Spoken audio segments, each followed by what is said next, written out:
हे केशव, एक ओर तो तुम मुझे ये सिखा रहे हो कि ये रिश्ते नाते सब चंद दिनों का दिखावा है, और दूसरी ओर अभी अभी तुमने ये कहा कि संबंधों और रिश्तों से ही भावनाओं का स्रोत फूटता है।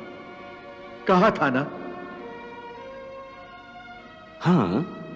और मैंने ये कहा था कि कर्म करने के लिए किसी न किसी भावना का होना जरूरी है, और भावना के लिए रिश्ते नातों की आवश्यकता है, क्योंकि किसी न किसी रिश्ते की जड़ से ही तो भावना पैदा होती है। इसलिए यदि मनुष्य सारे रिश्ते तोड़ देगा, अपनी भावना को त्याग देगा, तो फिर वो कर्म किसके लिए करेगा?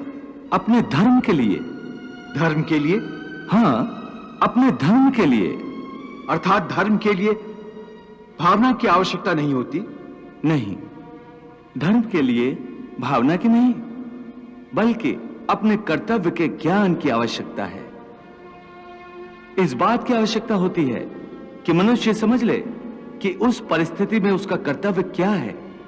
भावना तो कई बार कर्तव्य के रास्ते में आ जाती है, मनुष्य को कमजोर कर देती है। जैसे इस समय तुम्हारी भावनाओं के कारण तुम्हारे मन में जो मोह उत्पन्न हो गया है, वो तुम्हें कर्तव्य के रास्ते से भटका रहा है। इसलिए शास्त्र कहता है कि कर्तव्य भावना से ऊंचा है। अभी तुमने बड़े ज्ञानियों जैसे तर्क किए कि कर्म के लिए कोई प्रेरणा होनी चाहिए और प्रेरणा के लिए कोई भावना आवश्यक है। ये सारे तर्क मोह जनित हैं।